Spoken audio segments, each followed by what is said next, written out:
Driver, start your engine!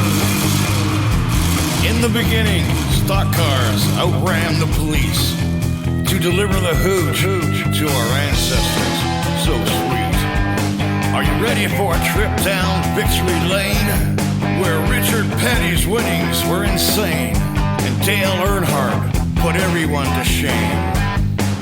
Canadian Junior Handley is in the Hall of Fame. From the home of Canada's crown jewel, Yukasa Motor Speedway, live from Haldimand County, it's time for the Driver in Deep podcast. Are you ready? Hey, welcome everyone.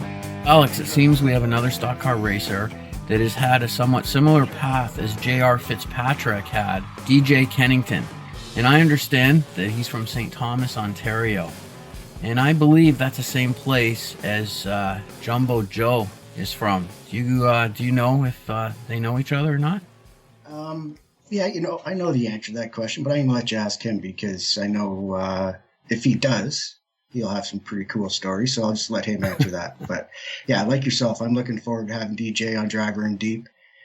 Unlike Fitzpatrick, I was fortunate enough to race against this guy when he first started. Yeah, and how did you do way back then? Actually, got a great story about a race in New Brunswick. I just thought about it when you asked that, so maybe we'll bring it up with DJ. Okay, let's get going. As mentioned earlier, we have DJ Kennington with us today. Most would know him as a two-time champion and Ironman in the NASCAR Pinty Series, but he's also raced in late models, Can-Am, Hooters Pro Cup, Camping World Trucks, Xfinity, the Cup Series, and I'm sure there's more that I've missed. Welcome to Driver in Deep, DJ. Thanks, boys. Glad to be here. I've seen a few of the podcasts. I'm excited to chat. Alex wouldn't tell me, DJ. I asked him this question because you're from St. Thomas, Ontario. I asked him if you ever crossed paths with Jumbo Joe in your travels. Yeah, many a times. Went to school with him. Great friends with him.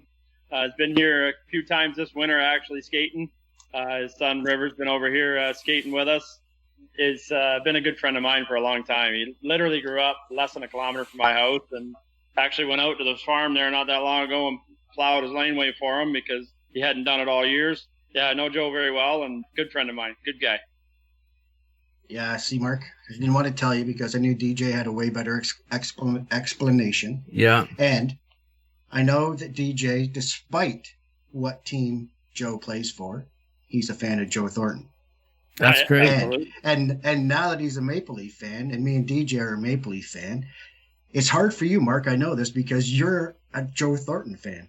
But you hate the Maple Leafs because you're a diehard Buffalo Sabres fan. Wow. I'm glad, Alex, that you could get that off your chest, especially since the Leafs got pounded last night again by Winnipeg. So I do understand 4 out of 5 losses in regulation is pretty tough for you to take these days. It is hard for you, but it's easier to follow when you're first place in the NHL, too. Yeah, that's true. Yeah, so I sent those stats to him this morning, Deej. Listen, so he's right. The Leafs sucked last night. They've lost 4 or 5, right? Yep. But they're still in first place in their division. Yep. Buffalo's still in last place in the NHL. Yeah. Eichel and Skinner both have a combined less amount of goals than the lowest scoring Leaf defenseman. They both make $10 and $8 million respectively. So he's right. The Leafs suck right now. They've had a tough run, but nothing like the Sabres. And you're right. They've lost 4 out of 5, Mark, but the Sabres have lost 9 straight. Say it with me. 9 straight. Well, first of all, Alex, I'm so happy that you take such an interest in following the Sabres the way you do. I mean, obviously there's something more there. And I believe you can't help it. Well, it's on me.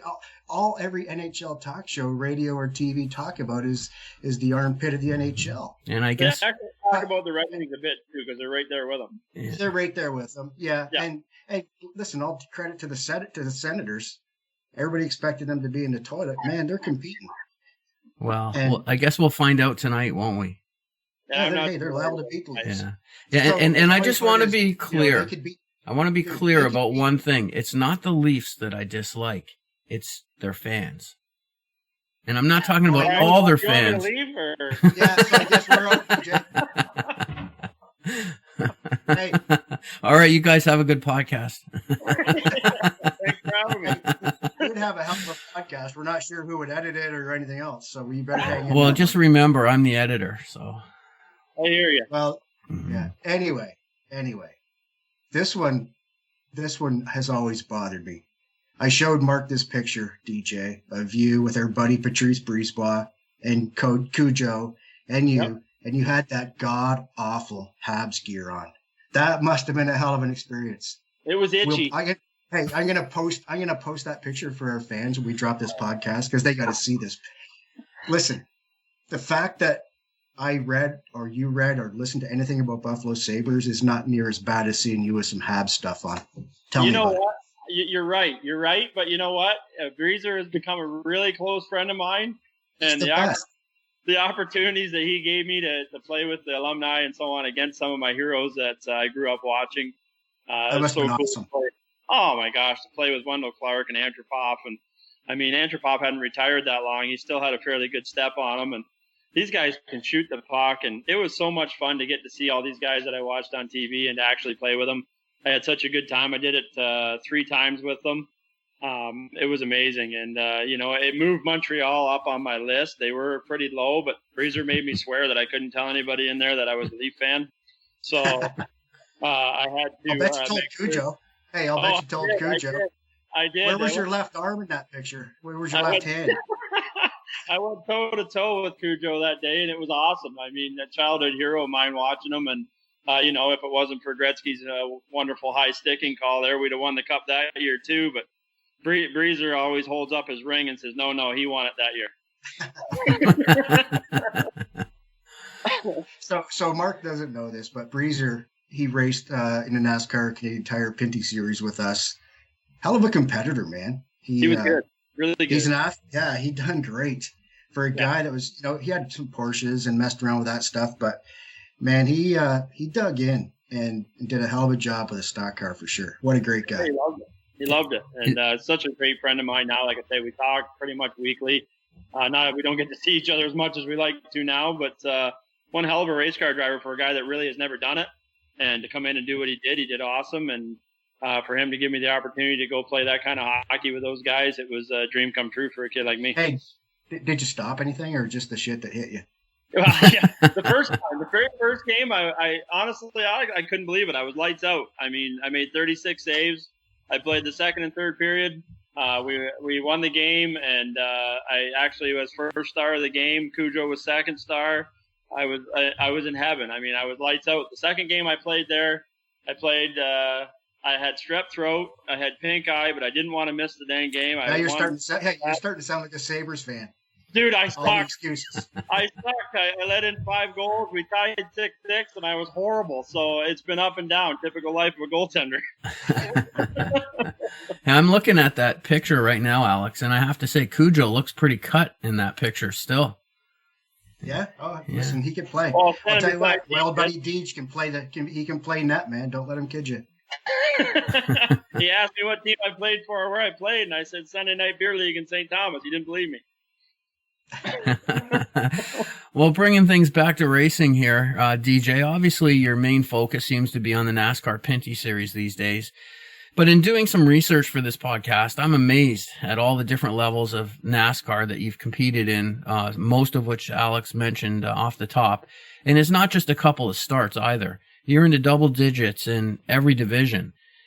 But those 2 starts at the Daytona 500 must have been special for you. There isn't too many Canadians that can say that. What can you tell us about the Daytona 500 starts? I mean, for me, being from St. Thomas, Ontario, starting racing go-karts when I was 4 on dirt, and to have the success that we've had in the Pinty Series, starting off with CASCAR and moving on up to the Pinty Series when NASCAR took over and so on, I've had the opportunity of meeting so many good people and so many people that have helped me throughout my career in motorsports. And obviously one of the main one is Castrol.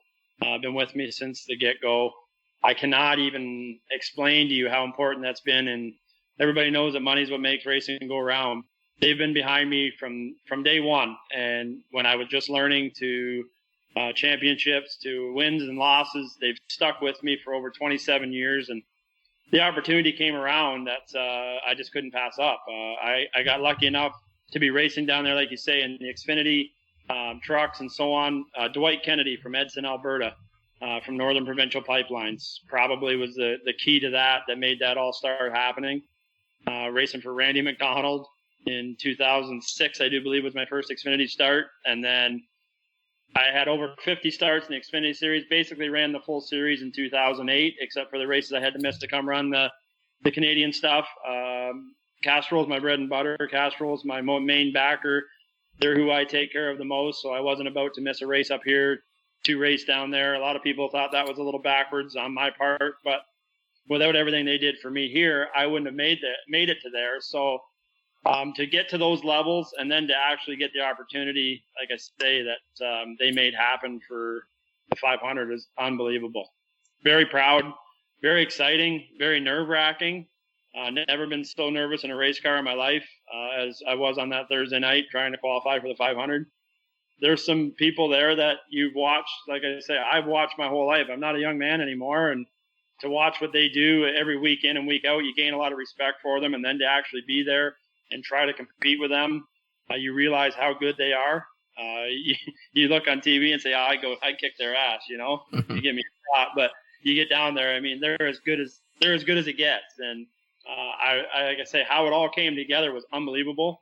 I haven't really told the story very much about how it happened, but ran a couple races for Premium Motorsports in the Cup Series with Dwight Kennedy at Phoenix. And that was my first start in Cup. And we had a very good run there and things went very well. So Premium, they called me and said, hey, if you can come up with some engine rental money, we can go do the Daytona 500. We'd love you to drive for us. Well, I was like, all right, let me see what I can do. I said, how much is an engine rental? That's where the problem started. It was $130,000 US to lease the engine for the weekend for the 500. So I thought, well, I'll see what I can do, but I can't guarantee anything. Well, I went to the Castrol Christmas party, and that's how it happened. Believe it or not, I was at their Christmas party. Dave Fifield and the guys from Wakefield, they said, hey, we watched you in Phoenix. Congratulations. We followed your whole career. You made it to the Cup Series. You did a great job. I think we finished 32nd or something, but we finished all the laps. We didn't get in the way. Everything was a successful day, right? So I said, yeah, it's been amazing. I said, I like my career's been, I just can't thank everybody enough, especially you guys. And so they actually called me and gave me an opportunity to run the Daytona 500. And they kind of shrugged it off and said, oh, that's really neat. That's cool. And about 30 seconds later, Dave turned his head and he said, did you say the Daytona 500? And I said, yeah. He said, you can race in that race. I said, well, yeah. I said, I have to come up with some engine rental money, but they gave me an opportunity to run in that race. And he said, well, what kind of money is it? And I said, it's expensive. It's about $130,000 to release the engine. And I said, then they can come up with the rest to make it all work. And he turned instantly, talked to a couple of the marketing people that were with him and so on. And he stuck his hand out to me and said, we got your back for the money. Tell him you'll do it. And nice. Wow. It was right there. And then everything started the ball rolling. And then it ended up they didn't have an engine. They didn't have a car, blah, blah, blah. I talked to my friend Marty Gaunt.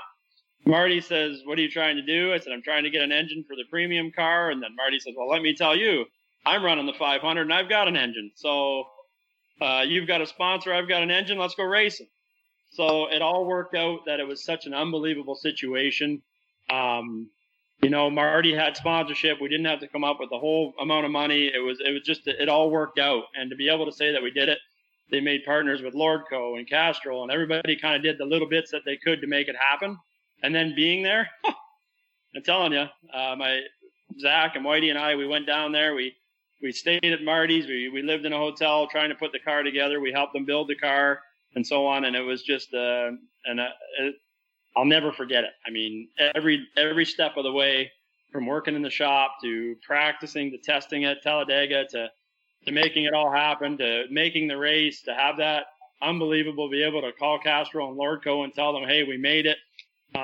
It was awesome. I just, my hair stands up in my arm still talking about it. Wow. Yeah. Mark said about being special to go to that race. And I was down there that year and seen you and Whitey in the garage. We were shooting the shit there. I don't know if you remember, but oh yeah. The thing a lot of people don't know. They think of Gaunt Brothers Racing, North Carolina, NASCAR. For a lot of new listeners, they have no idea. And you mentioned Randy McDonald. Two of those people instrumental in your NASCAR big time, your top tier NASCAR stuff for Canadians. You know, we raced against Marty, his brother Johnny, up in Barrie, right? Those guys come from Barrie, and Randy McDonald. He ended up going down there fairly early, kind of like when Gibbons did. But all those guys are Canadians, and super special that those guys. You know, I think it's like anything, right? We always look back at our friends and people we have connections with and try to do business with them. But you had mentioned Castro, 25, 27 years, whatever it was. Yep. That's special. Now, you know, when you were 15, going to Delaware, I'm there racing Friday nights, just starting the cast car deal. You're out there in the 36 car, your dad's car, Bobby Hume's car, right? Yep. They let you do laps before our practice started. Yep. And I look out there and I'm like, get this kid off the track, man. Like, we got to get practicing. Like, special. You know, I left Flamborough Speedway because of all the special attention our buddy Shepard got when I had to battle him all the time for championships and all the free points he got. And I hope he listens to this. And then I go to Delaware. I get to the local rate, go to Delaware, and this kid's out there getting special treatment. But no, listen, all kidding aside, man. Well, you're all by yourself, so it's hard to tell. But I was able to race against you before I moved on to some different stuff, and it was the practice turned out great because you're a hell of a racer. And but Castro's Castro. I know you talked a little bit about that. You talked about the Christmas party. 27 years, man. And so that was a Castro car then with your dad. Absolutely. With Bobby, right? Yep. And I know you could go on forever, but Castro in Canada is distributed by Wakefield Castro. So great family. Great company, incredible sponsorship, one of the best in motorsports. Talk about it just a little bit. When I started, like you say, it goes back to the days of Bob Hume. Bob Hume drove in cast car, didn't have a lot of money, couldn't afford, actually was getting out of racing, couldn't afford a car. My dad went to him and said, look, I'm going to buy a car for DJ. And we bought a car and a trailer from Barry Harmer. And that's how it all started. We bought a Dodge. We've been Dodge from the get-go. And we said to Bob, look, you come drive the car, bring the sponsorship, the Castro money, and teach me the rope because I know nothing. So I worked on Bob's car. I was 14 when we bought it. I worked on the car. I helped him. I went to the races with him, and he taught me the ropes about, you know, what we had to do. And I still to this day, Alex, remember, and you'll remember him too. I was so scared of Louis Bennett, the tech guy. Louis scared the heck out. I was a kid, and he scared me so much that like I was nervous to go to tech. And so on. And Louis he had the fear of God in me, I'll tell you that. And when I started driving, that never went away. That guy he was tough as nails. Like I say, that's how it all started. So the deal was when I got to be 16, I took over driving the car, and Bob would help us get us going, and the Castro sponsorship would come to us. Yeah. And that's how awesome. How it began. Hey, so you mentioned Louis Bennett, right? Yeah. So for people that don't know, and I'm going to tell a bit of a story here. So Louis, for people that don't know, was the head tech director for CASCAR. And I'm sure we'll get to some CASCAR stuff because as you and me both know, we've talked about this a million times, maybe the best series in North America ever, right up there with the best. Yeah. Unbelievable. Yeah. So Louis is a tech guy, and he was and in all fairness, man, where he comes from, he was a cop in Detroit. Yeah. So that was back then. You could just imagine what he had seen or put up with or dealt with in his life. Yeah. So he come across the border every week to inspect us and traveled across Canada to our cast car events. Yeah, he's a tough mother for sure. We had Raz, right? He helped him, but not everybody loved Louis. Yeah, he put the fear of God in you, but we had Lynch on here as our first guest. Yeah. And he never liked Louis. And I get it. It started out wrong. And, you know, I said to Derek then, I said, you know, in my case, I loved him. And I'll say this about Louis. He's tough. But that guy today, in my job here at Jukasin now, before every single event, if he's not here, he sends me a private text. Good luck today. I'm sure you guys are going to do great. Wish I was there. And that speaks volumes to me. Yeah. That's awesome. He was a great guy. And I say, I was always scared of him And he always, like I say, he put the fear in me.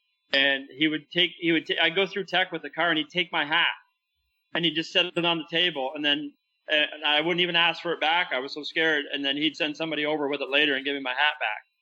And I think he could sense that I was scared of him. And I finally broke the ice with him when one day we were going through tech, and the car in front of me was in front of me. You'll remember this name too. Skeeter was in front of me. Oh, Skeeter, yep. And he rolled his car into that tech lane at Delaware. And you remember the long string with the little brass ball for the roof height that they have string and hanging there? Well, Alex, there was 10 inches to the roof. Like, it was not even close to making legal. And Louis had his hands on his hips, and I was sitting back in the back looking at it saying, oh, no, Skeeter, you're in so much trouble. And he looked at that string. He said, Skeeter, what are we going to do about this? Well, Skeeter put his head on the side, and he looked at the string. He said, well, it's quite obvious, Louis, you're going to lower your string. And even I saw a smile. I saw a smile from Louis, and right then I thought, oh, my God, he's human.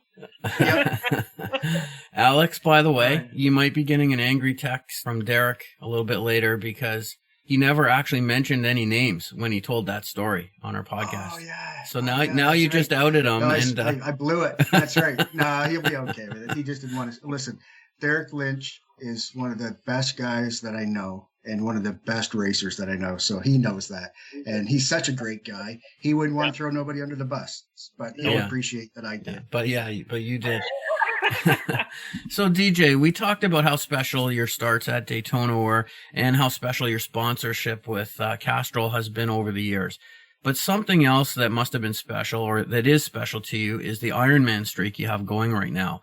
I believe it's 166 consecutive starts since NASCAR took over in 2007. And those starts, including CASCAR era, I believe is at about 249. Is that all consecutive? Yeah, it is. My very first year, I missed the second race of the year at Barrie. They had heat races, and I remember there was a car spun. I think it was actually Kelly Williams, and I hit her, and it bent the steering. I didn't have another steering box, so I never made that race in Barrie. My second start in CASCAR Super Series, and since then, we've never missed a race. So however many races that is, I just know it's a lot.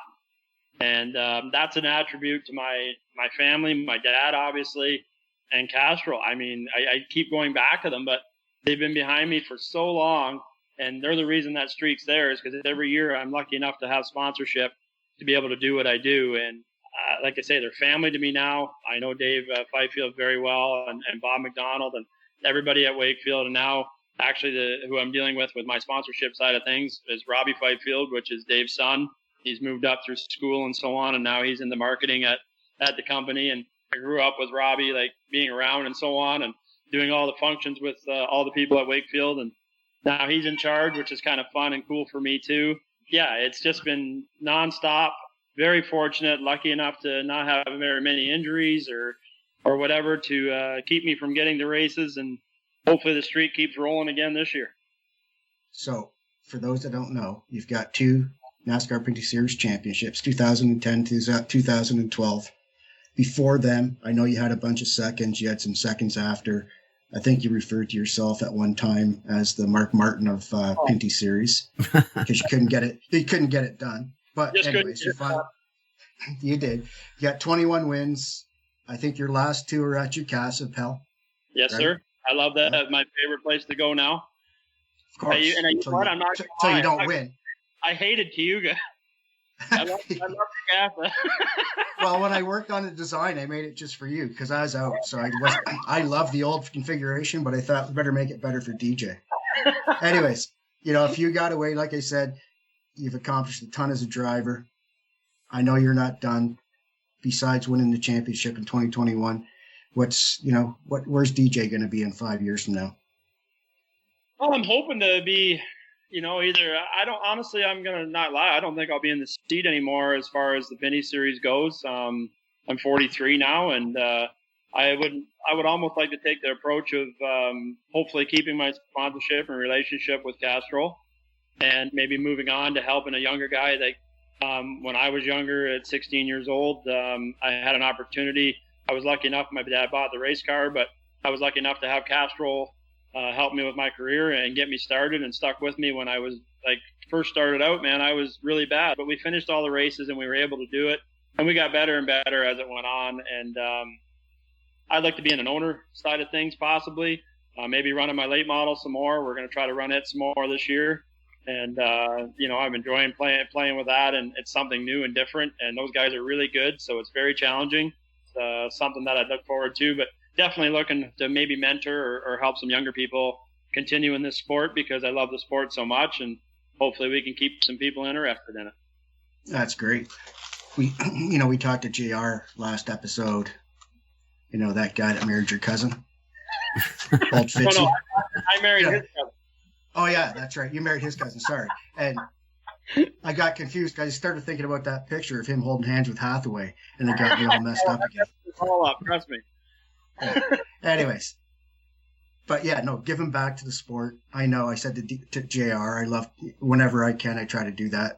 People like yourself, JR, Mixie, Scott, all those guys, and whether it's car builders, Whitey, McCall, all doing the same sort of thing, trying to keep the sport growing is awesome because we all need to do that in order to keep going. But, I have to bring this one up, pal. Sorry to bring this one up. But no. 21 wins.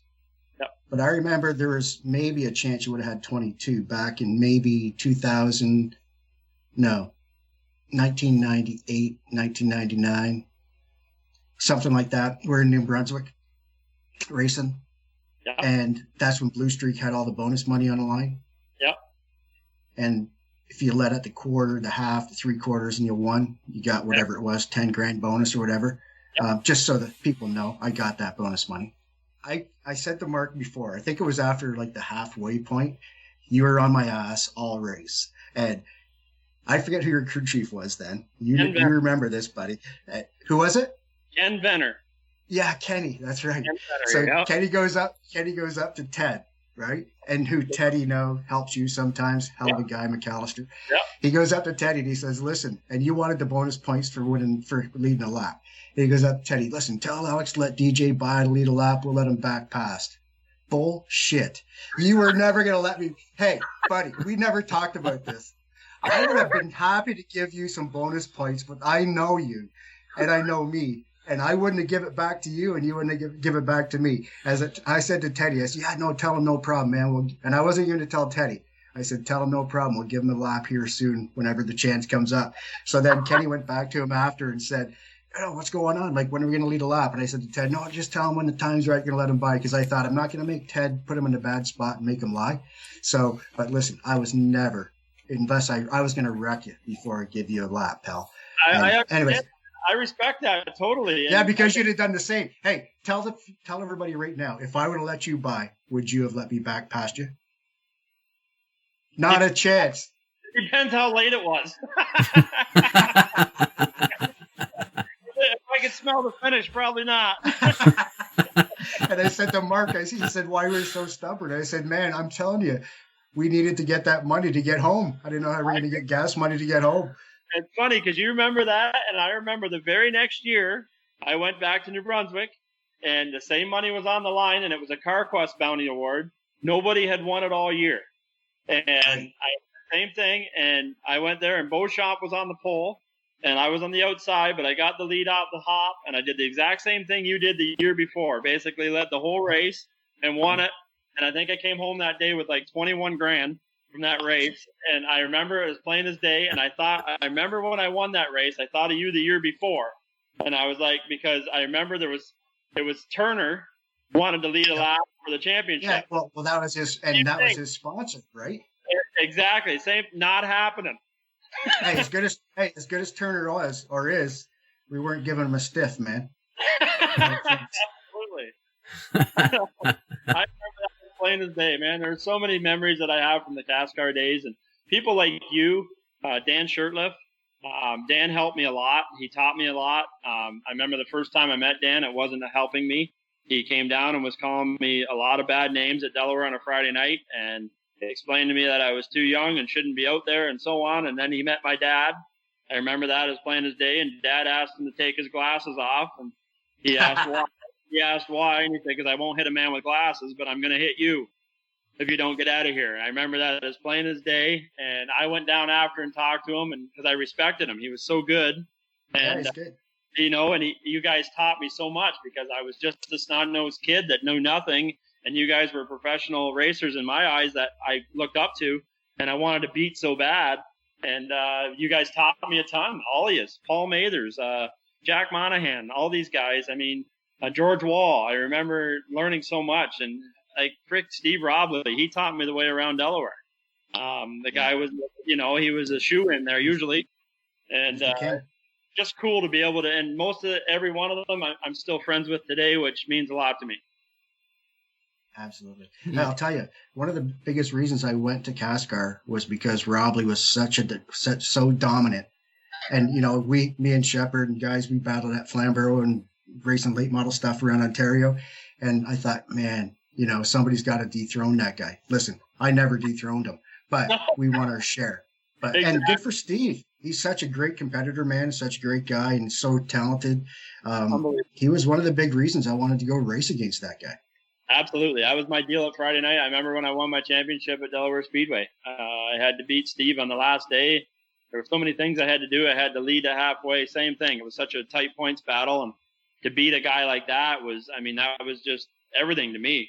Because, like I say, I looked up to him. I used to watch Friday nights when, you know, he was waxing everybody. And to be able to get out there and compete with him and so on, and to be friends with him today, and now his induction into the Hall of Fame, I mean, it's cool to see. And I'm so excited that he got a chance to be in there, and I'm obviously very honored to be in there myself, and for all the accomplishments that I've made over the course of my career. But like you say, there's so many people that go into making that happen. I mean, there's so many people that I've met and know, and crew members and family members and stuff that have helped us get there. And like I say, I couldn't trade all these memories for nothing. Yeah, you mentioned it. So for those that don't know, DJ and his dad, Doug's one of my most favorite guys in the world. And they're both in the Hall of Fame. The only second father-son combination to ever go in a Canadian Motorsport Hall of Fame. The other father-son group, you know, they're not too bad either. The Villeneuves. but no, listen, and you mentioned me and Steve. Cool thing for me is I get to go in with Steve and Dowler, two guys I raced against forever, man. What an honor to go in with those guys. And our old buddy Ronnie St. Clair. Ronnie, right? He's going so. I mean, that guy's got some stories. We should have him on here. I don't know if we have enough time. He's got stories on all of us, that guy. Oh, yeah, that guy, I don't want him telling nothing. No, yeah. Hey, Mark, scratch him off my guest. Okay, well. He's got way too much shit to uncover. No, I think I'm going to look him up. And especially for DJ, he's still got a corporate sponsorship. For me, it's okay. Yeah. But I don't want to get DJ in trouble. Plus, if DJ hung out with my brother at all out west, he'll never want to have any of these stories come up. Oh, between your brother and Teddy, man, there's a lot of stories on And now that we know that neither of you guys would let the other guy pass in the same opportunity, you both established that, but I am hearing a common theme amongst all the guys that we've interviewed so far, Alex, is that, DJ, you just said it, you know, last week, J.R. Fitzpatrick said the same thing, and the week before, Jordan Zoke said the same thing about how important it is to you guys to help somebody coming up into the sport. And obviously you guys get it. And regardless of what sport it is, I think that's phenomenal that, you know, all you guys are thinking along those lines. And for me, being new to motorsports, I always like to hear opinions about how somebody can get started in the industry, understanding that there's no true path for any one person. And I also hear that your son, Chase, is getting started now. What do you think is the best path to take nowadays? Laps. It don't matter what it's in, as far as I'm concerned, if they are interested. I mean, I've had a micro here for Chase for 3 years, and he never really took an interest in it. He's a hockey kid. He loves hockey. He eats, breathes, sleeps hockey. He's good at it, and I enjoy helping coach him and so on. And I don't force him to do anything because I feel like that just, you know, if he doesn't want to do it, he isn't going to do it. So if he's interested in it, then we'll do it. And just last year, he said, Dad, when am I going to get a chance to drive my kart? And I was like, man, I've been waiting for you to say that. whenever you want, we'll get some laps in. So we went up to Grand Bend, and it was awesome. I mean, I had such a good time with him. He loved every minute of it. He got better every time, and he wanted to do it. So seeing him do that was really cool. We're going to try to get him out and do a little racing this summer with my crew chief's kid, Rick Verburn. He's got a couple of karts. We'll get him going on that. But as far as your question goes about getting started, I think that's the best way, just to go to your local racetrack, your local kart track, anywhere that you can get some laps in a go-kart or a micro sprint or anything like that. It's great. And I started on dirt. I only ever raced dirt on a go-kart until I started testing the car and making Alex mad because he didn't get enough practice time. So, and I understand where he's coming from. He needed practice, right? So, right after he said he wants to help kids. But that's how it works, and that's how it is. And I'm the same way. Like you say, I think it's great trying to help these young guys. Even last year, Scott Steckley wasn't going to let Kyle race the race at Flamborough, and he's like, he's too cheap, Scott, right? So I said, Scott, in the grand scheme of things, like, what's a set of tires? Like, get the kid out there. He's obviously paid his dues. He's ready to make that next step, and he's excited about it. And he's such a gentleman. The kid, Kyle's an amazing young man. I think he's great. And so, heck, I bought a set of tires. I bought a set of tires for him, and I'll tell you what, it was pretty awesome seeing DJK Racing on 22 Racing's car. I'll tell you that. Yeah, I thought that was pretty cool. And you know why Scott's so nervous about letting Kyle get started, right? Yeah, I know exactly why. Yeah, because Kyle's twice the shoe of him already. That's right. That's what I said. He's going to break all of his records. Of course he will. I know Steckley's a 4-time, and he's a hell of a racer. But I'll tell you what, all kidding aside, that kid has got it, man. I watched him the first time he ever raced a mini stock, and I said to the guy standing beside me, that guy's got it figured out. Absolutely. I watched him too. This year was the first time I've actually got to see him race, and I watched him in that mini stock. And the thing that amazed me is he was so far out in front of that mini stock race, he was absolutely waxing them, and his gauge just went wonky on the motor. His water temperature went way up. He was so far out in front and only had about 20 laps to go. That kid shut that thing off and pulled it in, leading the race because he didn't want to hurt the motor. To me, that's huge. I'm an engine guy. You know that, Alex. I'm hands-on. Yep. My dad's built all my engines for my whole career, pretty much, and I've got respect for that because it costs a lot of money when you make a mistake. And you hurt an engine or you hurt something because you want it that bad or whatever. For that kid to have that poise already to shut that car off and bring it in, leading a race, I thought, and there ended up being nothing wrong with it anyways. It was just a gauge wire that had burned off or whatever. But for him to do that, to me, that kid he's going places. I've had guys rent and drive my cars. You might as well not put gauges in them. I hear you. They don't even know what they are. Perfect I know example. you're in it. Andrew Ranger, champion, like one of the best racers I've ever raced with. He comes on the radio. I remember he came on the radio. We were in Chaudier. It's about lap 80. He's like, no oil pressure, no oil pressure. Well, that's great, Andrew. You haven't had it for 80 laps because you forgot to turn the gauges on.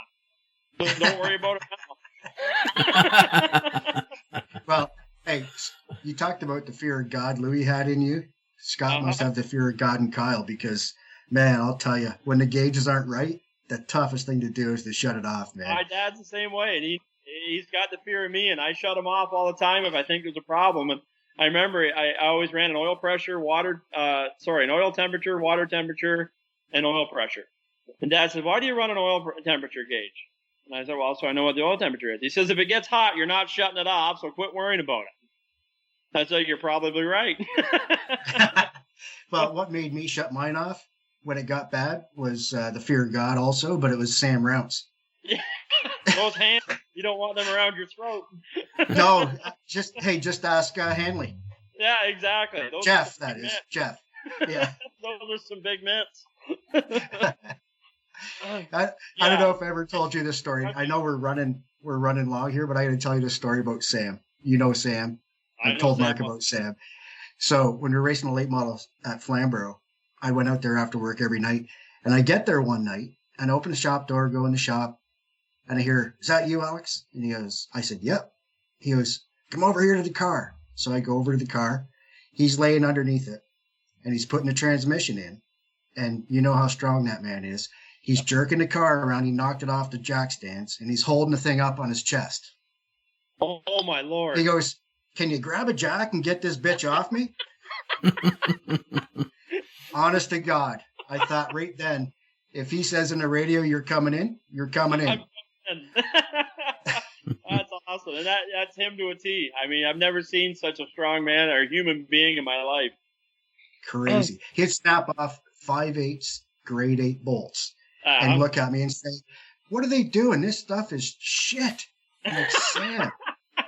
Well, I remember what he told me when he was a young kid. He used to be there a lot, and he knew Sam Rounds very well through Doug Brown. And I remember he said when he was a young kid, Sam used to grab him by the top of his head and pick him up. Oh, yeah. And he told me, he said, I never forgot how big his hands were because they go right over the top of his head. Relationships, right? What a great guy he was. Exactly. Listen, why number 17? Because I couldn't get 28. That's a funny story. Everybody asked me that. I know the story, and I had to bring it up because, I know people wonder. It made me so mad. It was at the time, it was Kevin Trevelyan. I actually had the 28 number registered in Cascar, and I couldn't get it. My go-kart number was 28, and so I went with 17 because it was one less than 2 and one less than 8, and they were straight lines, so I thought it would be easy decals to fix.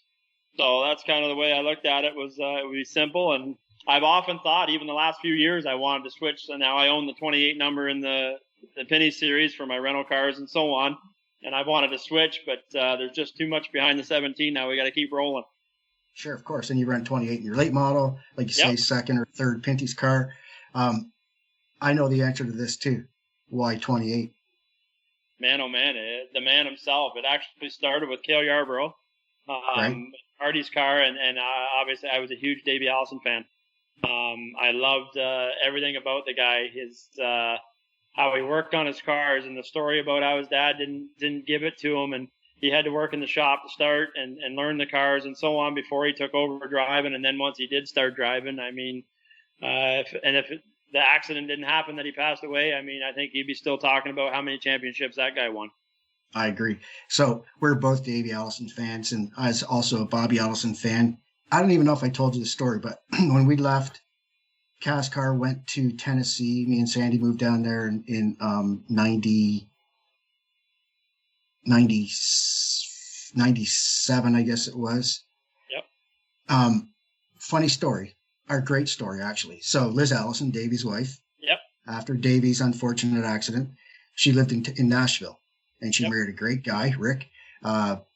She had a daughter with her new husband. Of course, had Robbie with Davey. And a daughter with Davey, and a new daughter with their new husband. So, long story short, there's a connection, and we're building those Pro Challenge cars down there that are here in Ontario now. That's part of my deal, developing those cars. And we had a mini car, too, that we developed. And anyways, long story short, through a bunch of different people, I got a call one day from my boss and said, listen, Liz Allison's coming here with her son, Robbie. And they had no idea I was a Davey Allison fan. And I'm like, what? And anyways, long story short, Robbie hadn't raced anything, had a niche. They said, we need you to, and I was doing driving schools down there, and they said, we need you to take Robbie out in something, start with a golf cart, whatever, just get the kid accustomed to it. We're going to put him in one of our new mini cars that we're developing. It's going to be a great coup for us. And at the same time, they don't want to send him out there without some training. So made an appointment. Liz and her new husband and her family showed, and Robbie showed up, of course. And he got out of the car and he had a Davey Allison t-shirt on, long sleeve. It was tattered. Like you knew the kid wore his dad's t-shirt every week, every day maybe. Exactly. And I had, you talked earlier about your hair standing up and goosebumps. So I had the same thing. And Liz was she's such a great lady. We stay in touch today. Oh, wow. She took me and Sandy and the kids to the circus. She goes, I'm going to meet you at the circus at Bridgestone Arena in Nashville, and I'm going to bring a friend of mine, so we'll meet up there, have lunch, and do the circus. Well, know who her friend was? Alan Jackson's wife. Oh, my gosh. Yeah. I'm like, yeah, oh, yeah. Who's she? Anyways, So, anyways, I had the chance to train Robbie. We did a whole bunch of sessions, got him comfortable, and first race day, we're at this little racetrack in Shelbyville, Tennessee, and first race day, the kid wrecked bad. And there was national television there, man. Oh, no. Red Farmer was there. Bobby was there. The whole clan was there. And Yeah. it was like that town had never seen so many cameras in its life, and Robbie got in a wreck, and that ended it. And then Robbie, he got away from a while, and now he tried some late model stuff with Yeah, I saw that on some TV. but Yeah. now he's got a family, and he's never ever. I'll tell you what, though, the kid had it, just Yeah. never worked out. But No. yeah, I don't think I told you that story, but No, that's amazing. I follow Liz all the time on Twitter and so on. I see all of her She's stuff now awesome. that she's going through all the Davey stuff and so on. I mean, yeah, and I always, the funny part for me is I want to tweet, I want to say, I'm a huge Davey fan, but everything that comes up is Texaco Haviland. I better not do that. It's funny how that he was my guy, and like I say, that's the guy I looked up to the most when I was as a racer, and his sponsor obviously being such a huge oil company and so on.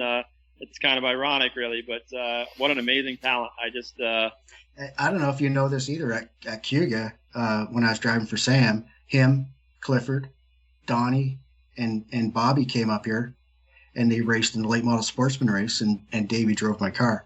Oh man, I never knew that. That was awesome. Yeah, Unbelievable. of course. Again, right? Bobby, Davey, and Clifford, and so cool. I mean, they're such a great family. So yeah, that was. That's amazing. I just they're thought racers, about that. man.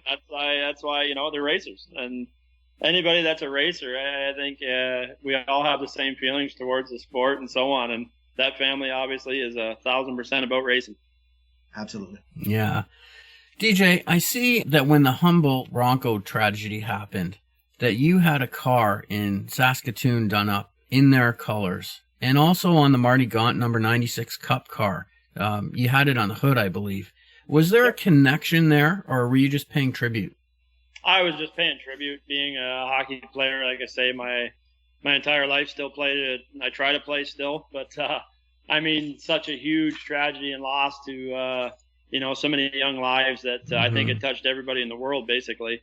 And we didn't have any sponsors on the car at Bristol, and I asked Marty, and obviously Marty being Canadian and so on, and a hockey fan himself, he's like, absolutely, like, let's do this. And we just wanted to try to do as much as we could, and obviously Castro got behind it, and they auctioned off the hood, and they actually bought it for, I think it was $12,000 or whatever it was, and donated it to the Broncos charity and so on. So very cool deal for me.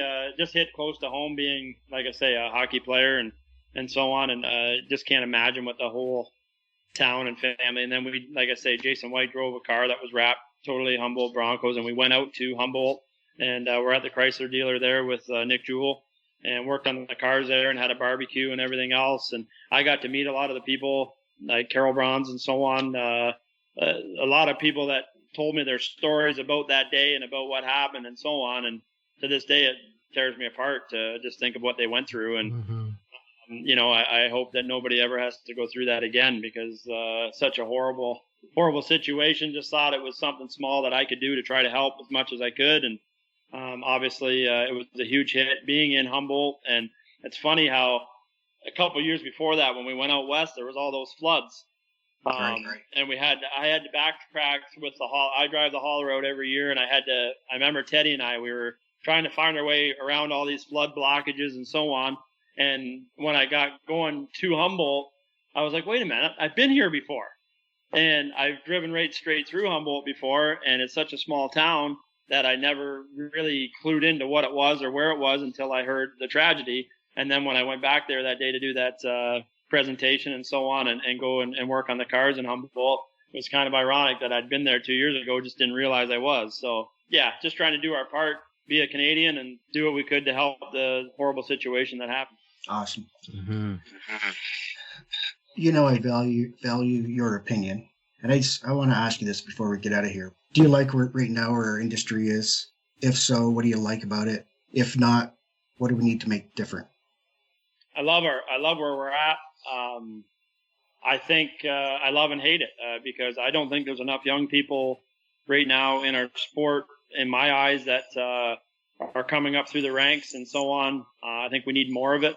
It's a tough sport to get into. I think a lot of it is like almost like a stigma because people just don't know what it takes to get into it or how to go about getting into it. I'd like to try to help that. I have no idea what the answer is. I really don't. I like where, a lot of the series are at. I love seeing the car count in the APC series. I think that's great. I love, the Penny Series is starting to get a car count back. Last year was kind of one of those years with the COVID stuff. I think everybody was in that situation. But as sounds of things this year, we have a lot of cars coming back out and a couple of new cars and so on.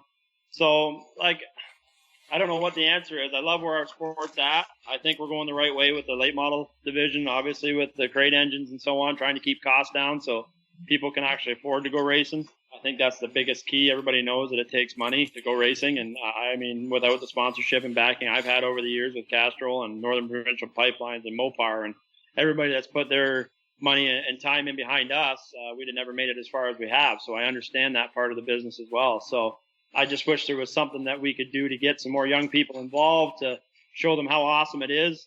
It's to me, it's a lot like hockey.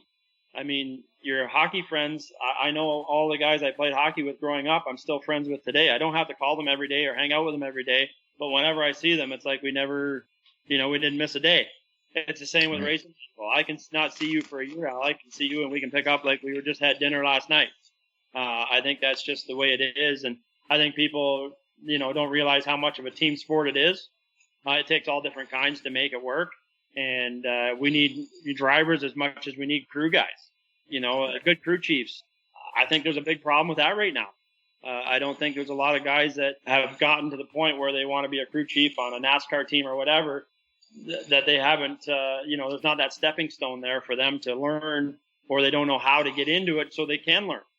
So I don't know what the answer is there. I don't know what the idea is, but we got to try to, show people how awesome it is, how much fun we have as a team, how much hard work it is when we're at the racetrack. A lot of people think, Alex, that it's just fun and games when we get to the racetrack. And the deal. I mean, you work your ass off from the time you unload the hauler until the time you load up. And it takes people to do that, and you get volunteers and so on that come and help you. And it's hard. It's just hard. I think we just got to try to find a way to get more people involved in it. Yeah, I agree. And we talked about it earlier about how do we get people involved, the best way to get people involved. And I agree with everything you said. And one thing I always say is that if you have an interest, go to a racetrack. If you know somebody who's involved, just even if you have aspirations of being a racer, a driver, get on a crew somewhere, mini stock, bone stock, whatever. Just get involved, see what it's about, and it'll grow from there. On our end, on the racetrack end, one of the things we did here, because it's you said about young people, it's about getting kids involved, because there's not as many car guys or girls anymore. So we have to create them. And I think we all have a part to play in this, and we all have to do our part to be able to continue this on. Not by any means is it close to being over, but in order for us to continue to move forward, at the racetrack here, we put a $20,000, $27,000 playground up. Yeah. Because when I was a kid, man, I just went to the racetracks.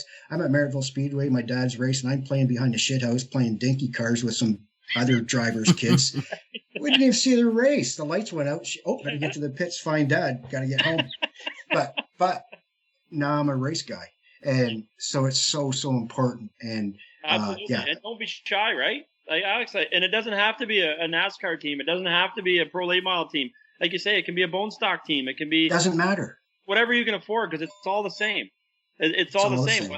The 4-cylinder bone stock guys are working just as hard trying to win races as we are with a late model. And putting on some of the best races in the country. Absolutely. Because you know why? Because we're all too smart in the other stuff. Yeah, but that's another subject. Dial ourselves right out. Exactly. No, I agree. And I even doing the late model thing last year, going to Flamborough and these places and so on, and seeing all the other classes and so on. I love it. I love watching the enthusiasm. I love watching the guys, when the car comes in, taking tire temperatures, doing all the little things, trying to make their cars better. I remember, it seems like yesterday I was right there with them. And it's awesome to see. We just need more of it. I agree. And I think if we all do our part, everybody that's listening, fellow racers, promoters, whatever you are, let's get the kids involved. That's going to be our future for sure. Exactly. It's funny. I told our buddy Fitzpatrick that you're going to come on next. He was a bit bitter, although he said, "Tell DJ at least I got to go first." That's the first. I was just going to say it's the first time he's ever been ahead of me, I think. Yeah, probably. Yeah. Anyways, he shot me a text. He said, "Ask DJ about this." I don't know what it's about, but it said the text was, "Ask DJ about the time that I left his house on Canada Day with a black eye."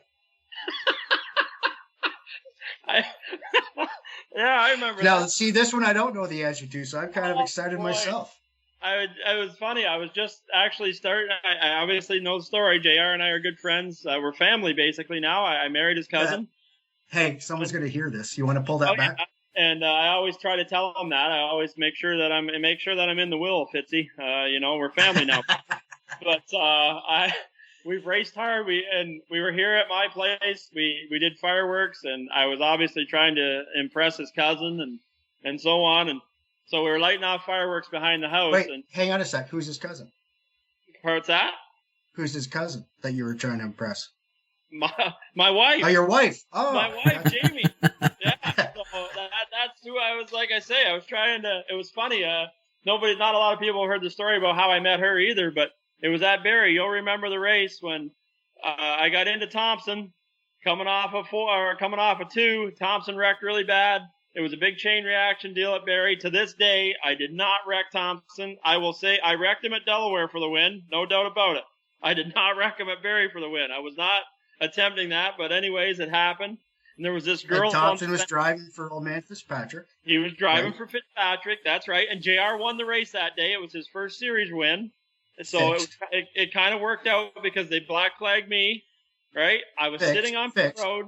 Yeah, I was sitting on pit road, and I remember there was this girl on the fence screaming and calling me everything but a white man.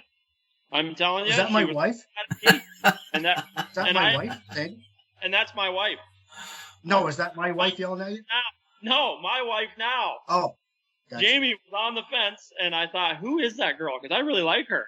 And she was telling me I was horrible and calling me a lot of bad names and so on because I'd wrecked her cousin's dad's car and whatever. And so I ended up dating her not that long after that, and then married her and got 2 kids with her and so on now. So I won that battle. JR was here. We were in the backyard right just outside the shop here, and he was making fun of his buddy Stretch. The fireworks are going off, and Stretch always talks in this funny voice. And JR looks up in the sky, and he's like, oh, it's so pretty. And he's looking up, and he's making fun of Stretch. And one of the hot fireworks casings landed right in his eye. And he dropped like a Kennedy, right on the ground. And I couldn't figure out what happened. He's holding his eye, and he comes up, and his eye's black, and it's all burnt. And I'm telling you, to this day, once I figured out he could still see, we still to this day laugh pretty hard about that one. We've had some good times. A lot of the other stories, obviously, I can't tell about JR, and everybody probably has their own with that guy. No doubt. I got some I'm not even going to tell. But the funny thing is, old Stretch is helping him now.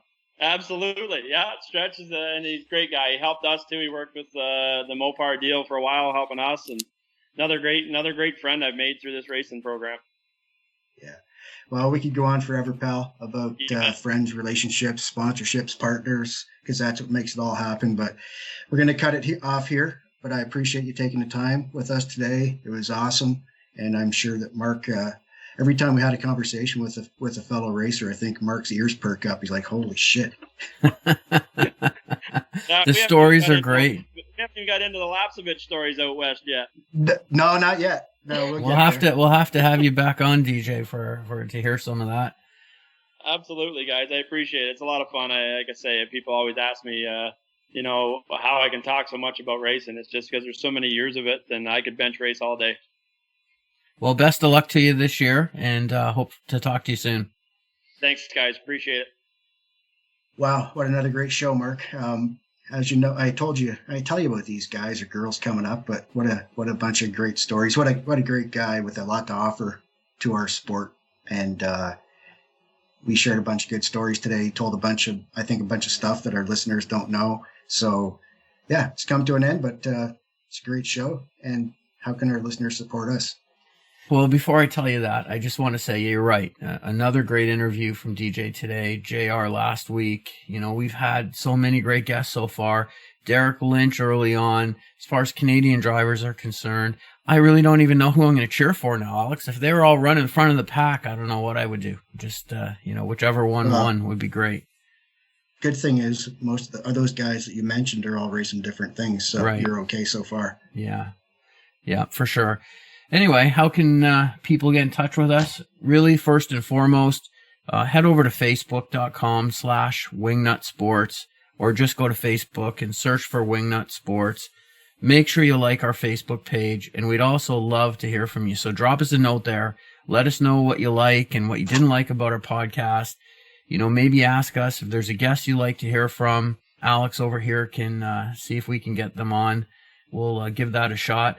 Once you're done with Facebook, if each of you could either write a post or send a message to someone to visit wingnutsports.com and have a listen to the Driver in Deep podcast, that's probably the best thing that we could ask for.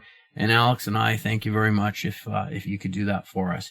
And also, if you're a Twitter or Instagram person, you know, you can chat with us there too. Just search for Wingnut Sports on those platforms. And if you're old school like Alex, send us an email to wingnutsports@gmail.com. Ha ha ha ha. This has been the Driver in Deep podcast with your hosts, Mark and Alex. Go Sabres. All right, you're clear. Got a slow boat coming up on your inside. All right, you're clear. You're clear on this. It's going to be on the inside of you. All right, you're clear.